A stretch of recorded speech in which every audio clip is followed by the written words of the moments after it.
You're listening to Data Center Therapy. Please take a number, and an engineer will be right with you.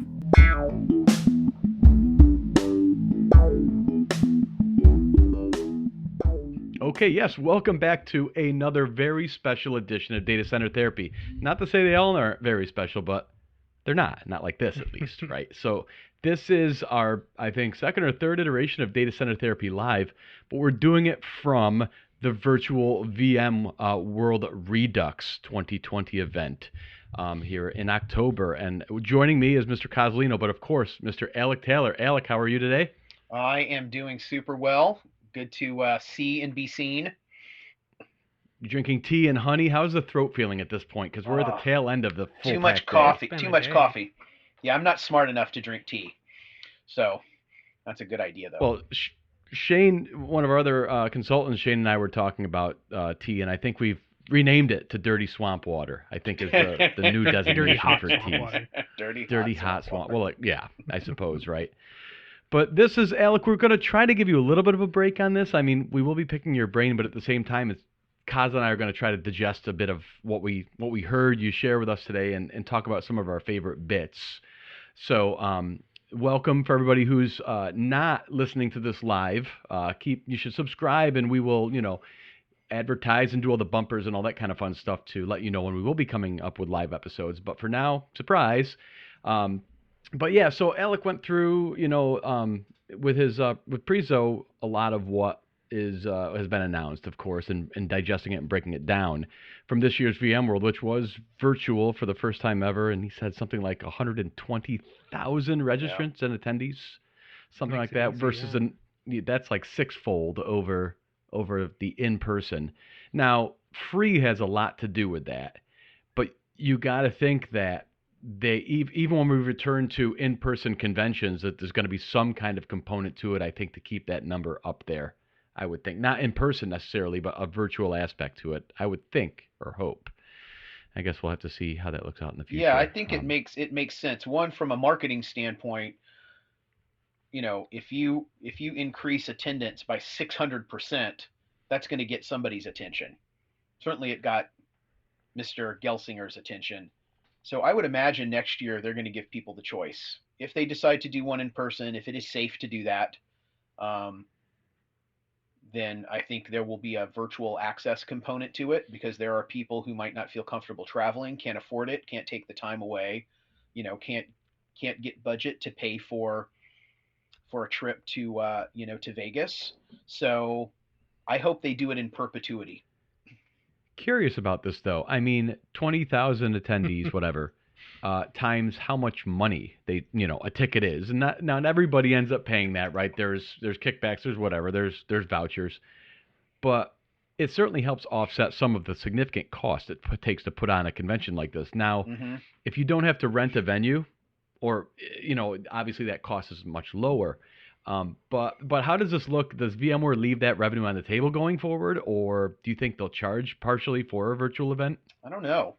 I mean, their costs went down significantly. So not only did they not have to pay for an expensive convention venue, they didn't have to pay to send VMware people from goodness knows where to descend upon Vegas, right? And they also do an EMEA event every year.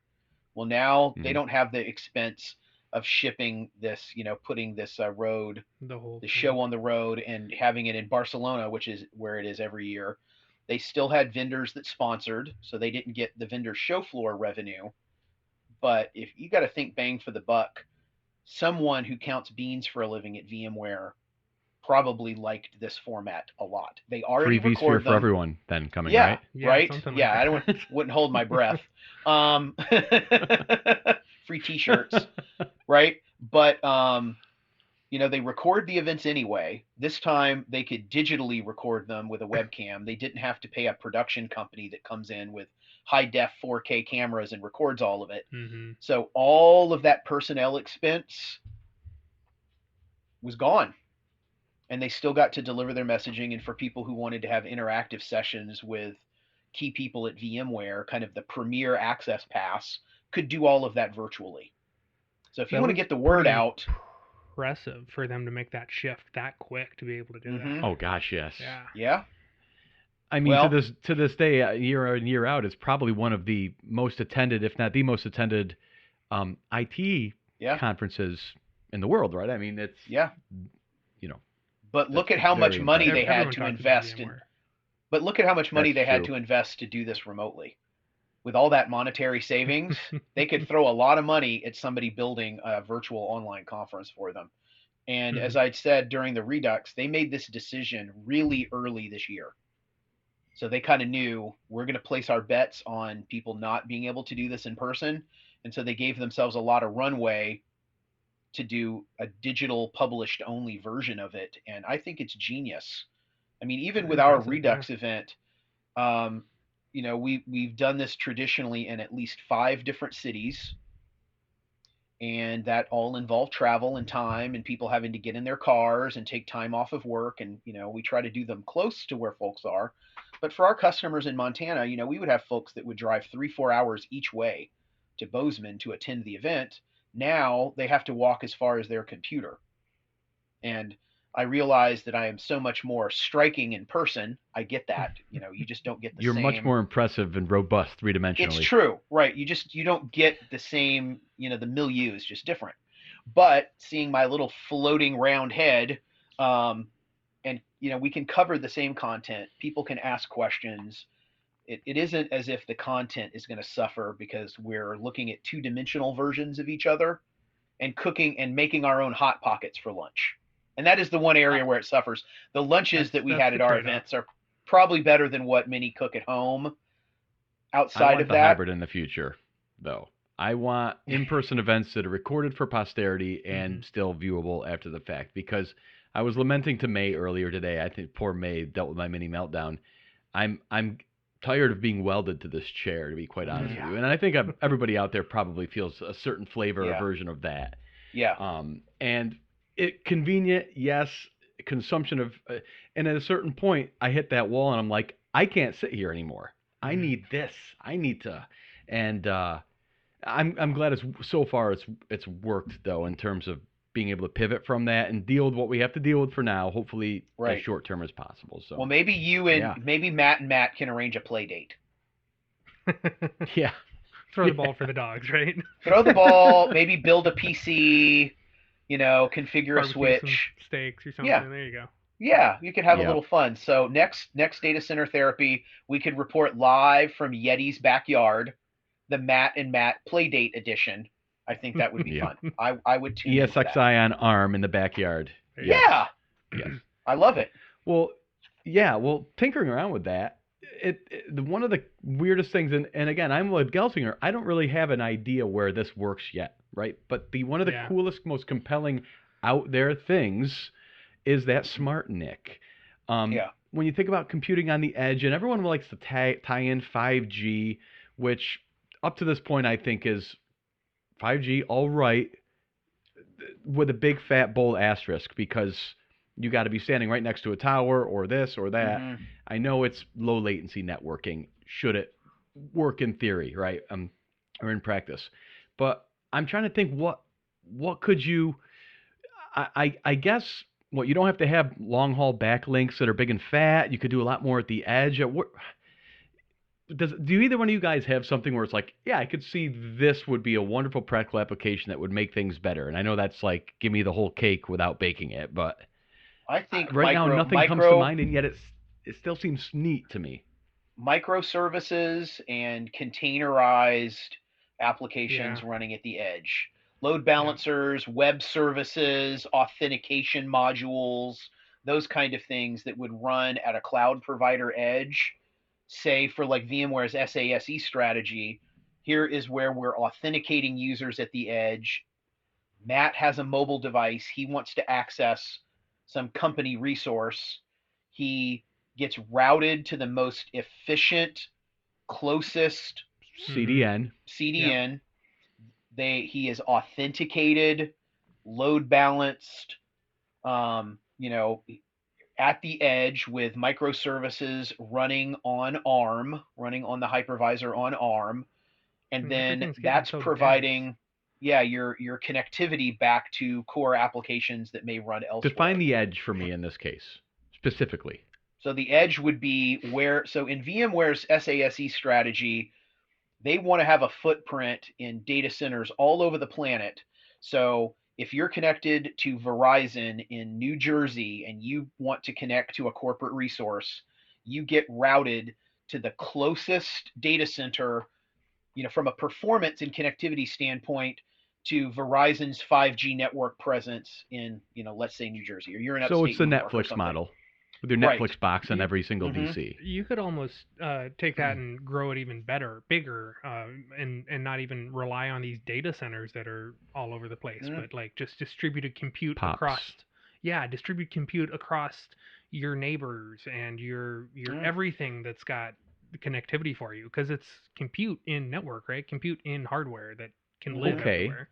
Well, that's compute in network. I guess, are we talking about ESXi-on-ARM and SmartNIC as two ways to solve two solutions for the same problem, or are they different? I see them integrated. So I see that SmartNIC as offloading a lot of processor intensive functions like encryption, for example, that an ARM processor is really going to struggle with CPU-based encryption, particularly for some virtualized workload like a container or a VM. If all of the networking offload for encryption, right, if you can push that to a dedicated processor on the NIC, if you can push out stateful security functions to that device, and any AI acceleration where the ARM OS is basically acting like a control plane, but all the workload is running on these NVIDIA data processing units. That's and something. Up to this point, with a lot of networks and customers that I work with who have fairly static workloads, you think about containers. And Coz and I went into this at length, and I don't see it right now as this is a better way to do it. It's certainly a different way to do it, but it doesn't really move the needle outside of me with this huge learning curve. If you've got a bunch of edge devices, N to 1,000, whatever that number is, it's a number. It's a big number, whatever that is. If you're trying to distribute it, that's something where containers and orchestration finally start to make sense, even if my workload is still relatively small and manageable. You want to scale that out.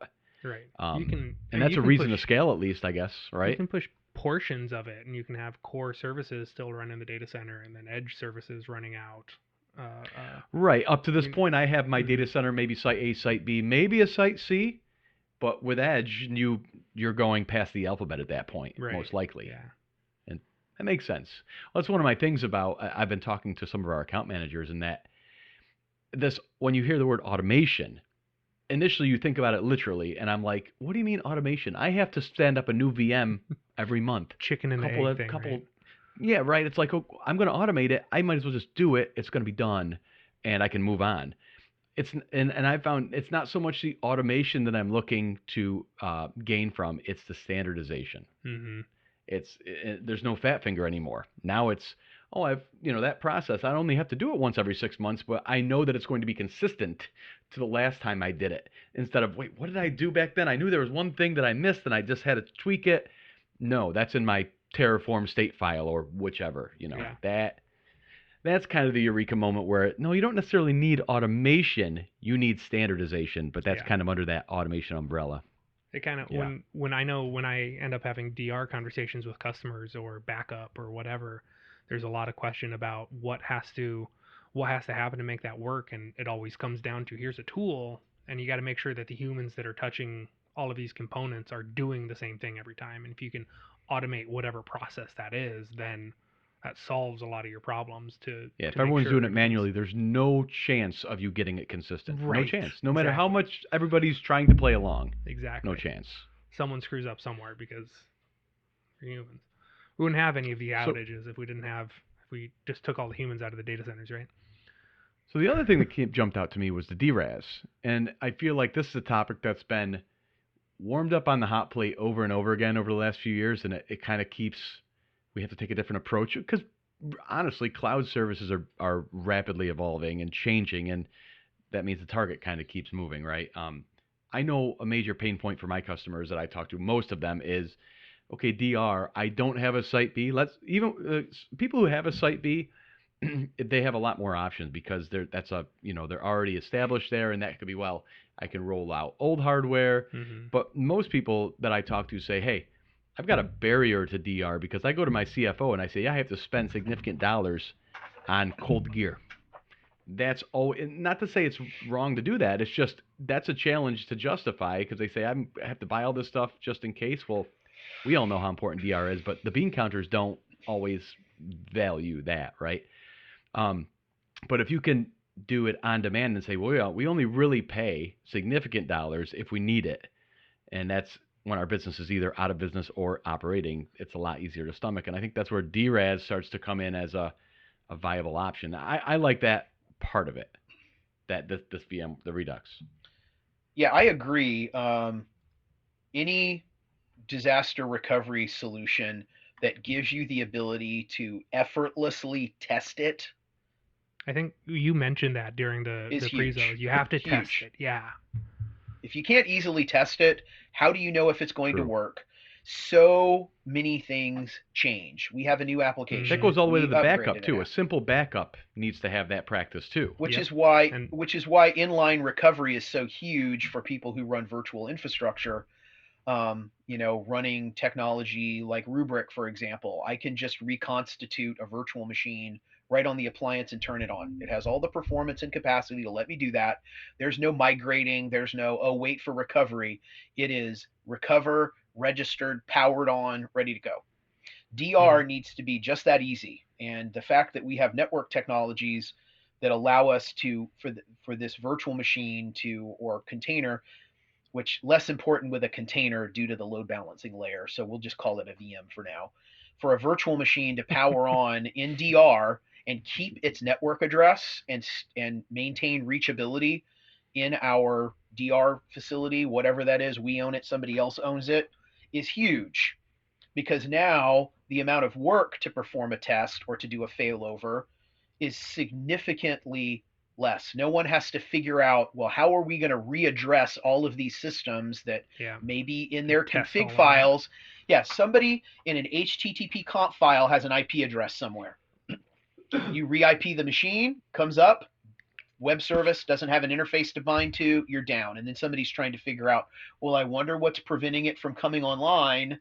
And they didn't realize that Carl, the old admin, had some problem 6 years ago and was like, the heck with it, I'm going to punt and I'm just going to stick the IP address in this config file because that's the only way I could get it to work.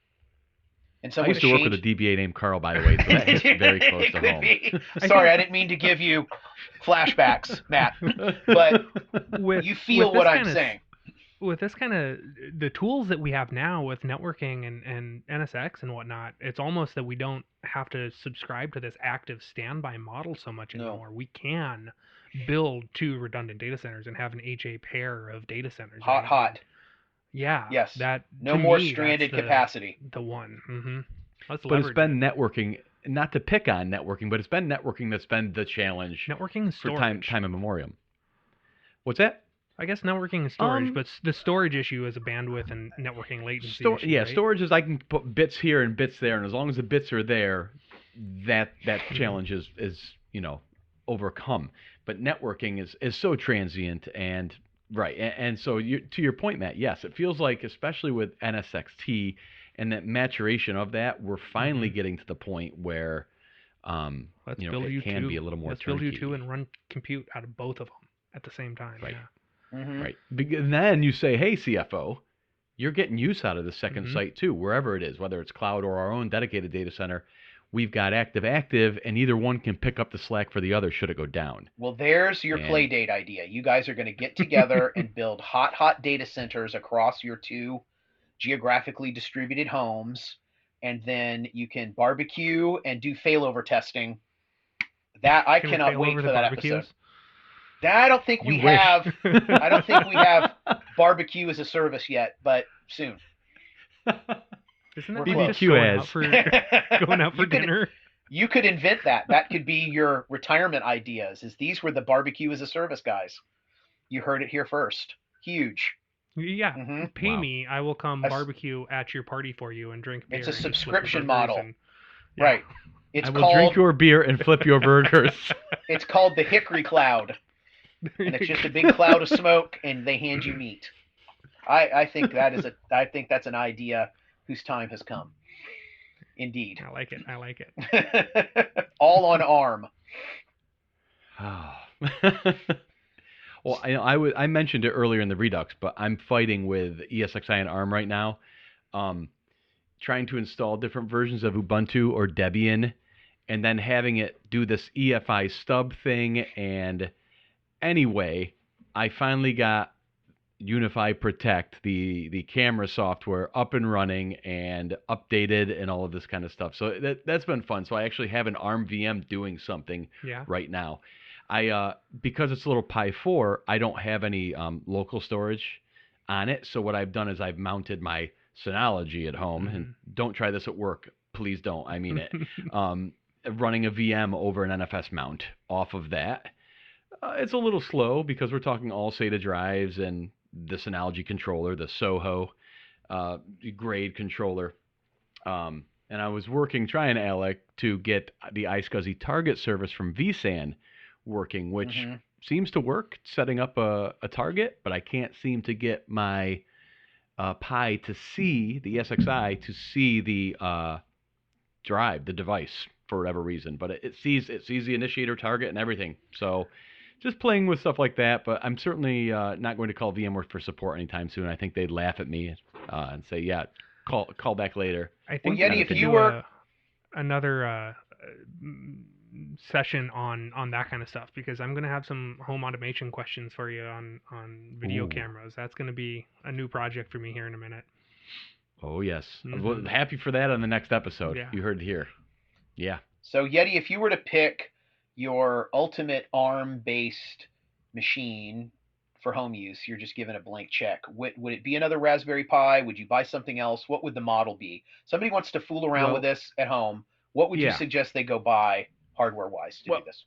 And this is kind of a relative knowledge thing, right? I know what I'm comfortable with. I've bought and used and turned over probably half a dozen Raspberry Pis since, for various reasons. Actually, I've got like 6, not counting the 6 Pi 0Ws that I have, which I'm using for my my room assistant, my home presence. So it uses Bluetooth to blast the 2.4 gigahertz spectrum to say, hey, beacon, my phone is in my bedroom or my watch is in my office, and I can turn the lamp on if I come approach my computer, that kind of thing. But I would say, just based on my familiarity, the Raspberry, it's the Pi 4 Bravo, Pi 4B, and it comes in like 2, 4, or 8 gigabytes of RAM. Is that the one with the separate compute module that you can stick on it as well? I just saw something about that. It might be a new version, but I don't know if that's this one. I didn't do any of that. I got the 8 gig version for $77 or something like that. And you just have to buy a decent quality. It was like another $8. USB-C 5-volt power supply, right? Whatever, you know. So it was like $90 all in, shipped, and I've got 8 gigs of RAM, and it's like an 8-core ARM A8 processor. Not bad. Let me see what this thing is actually. It's great. We've got support on the back end now. Ryan's telling me that the compute module is what I was talking about. I just saw a post about that, and I guess that's not supported on ESX right now. So. We'll say it's an ARM Limited Cortex A72. And cost? Model, what if somebody buys that off Amazon or Newegg or whatever? What about would one of those run? I don't think Amazon's your best bet. Go to the Raspberry Pi site, itself, the company itself, and then it gives you reseller links to different computer. But I had it inside a week for $90 with the power supply shipped, and those are USB-C. It's sitting here in front of me on my desk. The 4? What's that? The 4 is USB-C now, isn't it? It is for the power. It is. Yeah. Yep. $90. And you might need an HDMI to, I think it's mini HDMI or micro HDMI. It looks like a micro USB connection. That's probably mini. You need that. Mini HDMI. Mini. You need that to hook it into your monitor initially, right? There's no serial or anything like that. And the SSH. It is headless. Wow. But $90. It's that might be the cheapest ESX host anyone's ever going to buy. $90. Yep. Hard to beat. And I have it in my cluster. Now, obviously, there's no migrating between my x86 and my ARM. But stack up 4 of these guys, and that's less than $400. You got 32 gigs of RAM. no noise, low power draw. Right. Impress Yep. impress They do your get a friends. little warm. They do get a little warm. I'm That's- touching the CPU right now. It's toasty. That's what I've heard. They've got some active cooling cases, I think, with Active cooling, right. Yeah. But overall, pretty neat.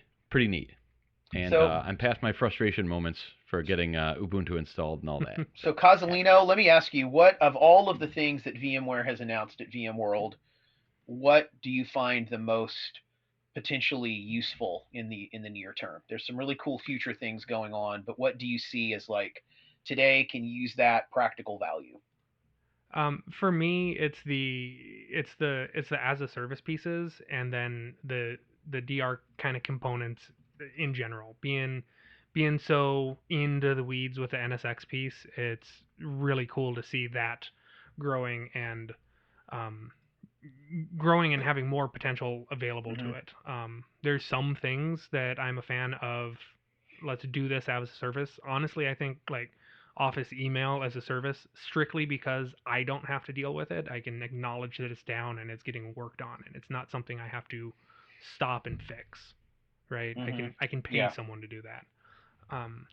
But the Can I just network share piece, a little twink on that, a little Sure. tweak, in that I get I don't have to deal with email anymore, and ask anybody who knows me over my career, I'm not the biggest Microsoft fan overall, but Exchange is like one of the most reliable pieces of software I've ever installed, managed, administered anything. Exchange has been very good when I've used it. And it seems to be the first thing that people are like, let's rip it out, let's go to the cloud. And now how many days has 365 been down over the last 2 weeks? It's Office More than 261. Yeah. Right, Yeah, Office that's the joke. 361, right? So the problem is if email's important, right? And if it's down, it's on one hand it's easy to say, not my problem, but your users, they don't take. Are they accepting that? But here's the idea. For me, that thing is I have to worry about it being an issue. I have to care about it and fix it, and that's now my problem to solve. Or I can spend the money and have someone else manage it, because it shouldn't be that big of an issue. But you still have to answer for it if it goes down. Yeah. Okay. But if everyone is on it and it's down, no one can send or receive. So you see, I sent you an email. All that the Exchange commerce is server was over. down. Like, right? Then you're fine, and then no one can complain. You're looking at it from the right angle, Alec. Yes, That's the right I'm question. I'm a right pragmatist. Yes. But people have been very quick to give email away. I think it's mostly just been the care and feeding. I don't want to do the upgrades. I don't want to figure out why mail's not routed. Like, I just want to give the personnel issue away. And the way that Microsoft wanted to do that was to own the platform in its entirety as a service. We run it, own it, control it. It's our baby. But when there are problems, they are large, widespread, huge. There's it's not trade-offs there. Yeah. The upgrades, I will say, is the one thing, no doubt, no argument from me on that. It's that's very nice, especially especially when you have a pretty resilient setup and it's not just a single server. You've got DAGs all spread all over the place. You've got multiple data centers, this and that. Now upgrading your Exchange environment is a bit more of an exercise. So that is nice. Well, have we had anybody come to us and say, I want to get off of O365 and move back to on-prem? I have not been faced with that question. No. I don't know if they might. Few people might feel that way with the outages, but I have not heard that at all. No. Yeah. No. I haven't. Yeah. I think that's a one-way choice. It's that whole FTE. Yeah. There's a whole FTE you have to deal with for that. Yeah. Yep. And people don't have to deal with CAL licensing and all that. There's a lot of ways that it's just simpler to consume that as a service. I mean, I'm not looking to get back into email administration. Call me old-fashioned. Right? Yep. Yeah. Sometimes when you want it done right, you got to do it yourself, though. I guess. Okay, boomer. Okay. Whatever I'd be called right now. I don't know if you're quite old enough to fall into that, Matt? I don't think so. No. I don't think so. No. Okay, Gen Xer. I don't. That might be. I did miss the millennial Where's your cutoff, skateboard? thankfully. Right. Where's your Yeah, skateboard? no. Well, not for those who are watching us live, but certainly for those who are listening after the fact. We do have one more session of VMworld Redux, actually. Anybody who missed the session on October the 20th, November the 5th, actually, we're doing it again. It's Tuesday, 2 weeks from now, and you can still experience it by going to ivoxy.com/redux. I love that Dustin fixed that .com. We can use our real web address instead of the .co now. So ivoxy.com/redux to register for the next session in a couple of weeks here. Any of you gents got anything to wrap up? I'm sure Alec's probably wishes he could be flagging me down saying enough, save me, but No, I think, I wanted to remind folks that I think, I really loved seeing the iteration of VMware's execution on a strategy that they really laid out in detail 2 years ago, that we're seeing the fruits of that. So it was more than just, we're going to support containerized workloads, and we're going to have data security fabric, and we're going to make NSX ubiquitous across all of these different cloud environments. They've executed on what they've said. And I have to give them credit for that. There's a lot of work that goes into just realizing it. I'm really excited to see how well Carbon Black and the supporting security technologies play out in the data center. VMware is giving away 6 months of Carbon Black, basically a subscription. So anyone who wants to use it as an anti-malware platform, IDS, IPS, 6 months of free usage. And certainly there's nothing more fun than allowing our customers to guinea pig technology. But hey, we don't run production data centers. So us running it and playing around with it is not the same as someone using it in the real world. Even if it was just doing the vulnerability assessments and the remediation and alerting piece, it doesn't have to do anything proactive that might break something, but just the intelligent analytics that it can provide could be very telling. So I do hope, and I encourage customers to take VMware up on that free 6-month Carbon Black cloud subscription. We would be happy to help people install it, learn how to use it, what does it do, et cetera, et cetera.